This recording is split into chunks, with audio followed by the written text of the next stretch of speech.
आप देख रहे हैं तेज खबर 24 और वक्त है खबरों का। रीवा मेडिकल कॉलेज के सभागार में एक दिवसीय सेमिनार का आयोजन किया गया। यहाँ पर नवजात शिशुओं को जन्म के बाद जीवन में क्या क्या समस्याएं आती हैं उनके बारे में बताया गया। सेमिनार के दौरान चिकित्सक सहित नर्सिंग स्टूडेंट मौजूद रही। सेमिनार में शिशु रोग चिकित्सक doctor SP Singh, doctor Pant, doctor Naresh Bajaj, गाने विभाग की HOD Binu Singh, doctor Jyoti Singh, doctor Selja Soni उपस्थित रहे और अपने विचार रखे। एक दिवसीय ट्रेनिंग सेमिनार में बच्चों से संबंधित एक पोयम का भी वाचन किया गया। यहाँ पर नर्सिंग स्टूडेंट ने चित्रकला के माध्यम से पोस्टर भी बनाए एवं अपने अपने विचार भी रखे। चीफ गेस्ट सारे बड़े लोगों ने बताया कि how a mother's health is most important और कैसे उसकी वजह से ब्रेस्ट फीडिंग बेटर हो सकती है, वर्क लाइफ बेटर हो सकती है। बट डेफिनेटली माँ जब टेंशन में रहती है वो किसी की नहीं सुनती। सबसे ज़्यादा प्यार एक माँ अपने बच्चे से करती है और बच्चे की वो सबसे ज़्यादा सुनती है। तो यही respected doctor Smith give me a better life by being happy. So I would recite the poem now. Let me tell you, my dear mom, I'm smarter than you thought. To root breast milk, I can crawl just after birth if you allowed. Therefore, don't try anything, but hold on to the kangaroo care. Then I will be protected by body warmth and the care that you share. When I am born as a term neonate, I have strength to suckle for sure. Be happy.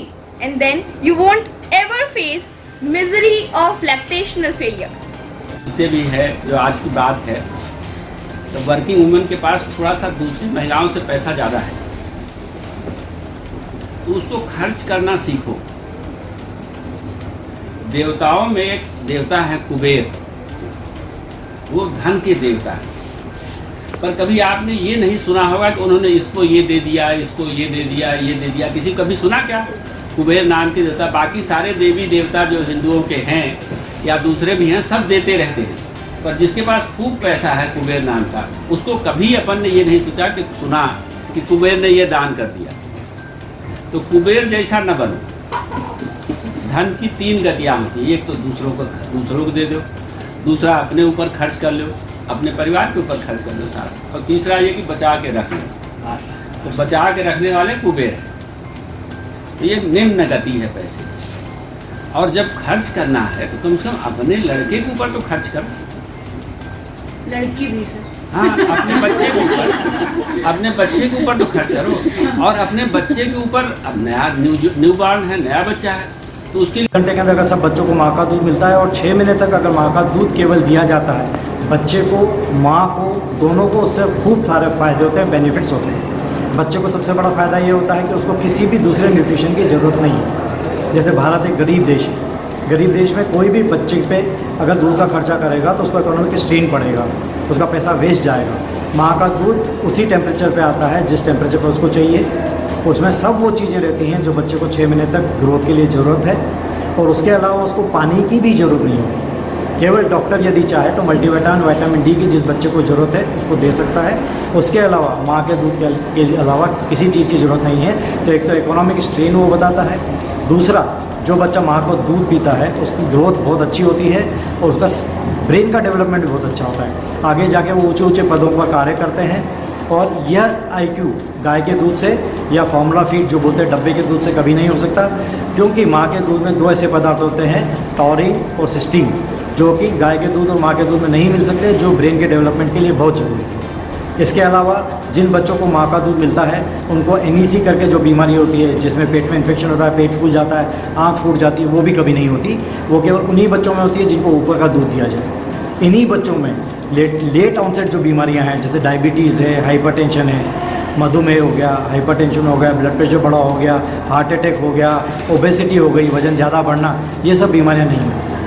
और यह मान लें कि 6 महीने तक जब तक बच्चा माँ का दूध पीता है तब तक उससे बहुत सारी ऐसी बीमारियाँ जो माँ को हो चुकी हैं पहले, उनको चूँकि एंटीबॉडीज़ डेवलप हो गई हैं और वो बीमारी वापस माँ को नहीं हो सकती, तो उनसे भी बचाव हो जाता है। जैसे मीजल्स हो गया, चिकन पॉक्स हो गया, इसलिए अपन लोग मीजल्स का टीका 6 महीने के बाद यानी 9 महीने में लगाते हैं। तो 6 महीने तक बच्चा माँ का दूध पीता रहता है तो वो बीमारी उसको नहीं होती। जिम्मेदार है, वो है संक्रमण। तो स्तनपान जो अपना ब्रेस्ट मिल्क होता है उसमें हमारी महिलाओं को ये भी समझना बहुत ज़्यादा ज़रूरी है कि जब उनकी डिलीवरी होती है उसके तुरंत बाद का जो मिल्क आता है जिसको हम साइंटिफिक भाषा में कोलोस्ट्रम कहते हैं, तो वो शुरुआत के आधा घंटे 1 घंटे तक ही आता है। और हमारे समाज में ऐसी भ्रांति है कि उस दूध को बच्चे को नहीं पिलाना चाहिए, उसको विच मिल्क कहते हैं कि वो कोई डायन का दिया हुआ दूध है, उसको या तो फेंक दिया जाता है या बकरी को पिला दिया जाता है। पर हम ज़्यादा से ज़्यादा महिलाओं में ये संदेश देना चाहते हैं कि ये जो शुरुआती दूध है ये सबसे ज़्यादा ज़रूरी होता है शिशु के लिए, क्योंकि इसमें एंटीबॉडीज़ होती हैं, इसमें कई बीमारियों से लड़ने के लिए जो एंटीबॉडीज़ होते हैं वो पाए जाते हैं, जिससे कि शिशु को आगे जाके इन्फेक्शन ना हो, बीमारियां ना हो। साथ ही इसके साथ ही आगे चल के कम से कम 6 महीने तक एक महिला को अपने शिशु को स्तनपान कराना चाहिए। इसके बारे में हम जागरूकता फैलाते हैं नर्सेस के द्वारा, डॉक्टर्स के द्वारा। तो उसमें उनको ये समझना चाहिए कि संक्रमण से रक्षा करता तो है ही है ये स्तनपान, साथ ही में भविष्य में होने वाली बीमारियां जैसे डायबिटीज़ है, हृदय से संबंधित बीमारियां हैं, इन सब को भी ये रोकता है आगे जाके। तो और साथ ही माँ और शिशु के बीच में एक बहुत अच्छा बॉन्ड बनाता है ये, जिससे शिशु का जो विकास है वो अधिक अच्छे से हो पाता है। क्या नाम है आपको? डॉक्टर बीनू सिंह, मैं गायनी विभाग में प्रोफेसर हूँ और साथ ही जो पेरिनोटोलॉजी सोसाइटी है हमारी रीवा की, उसकी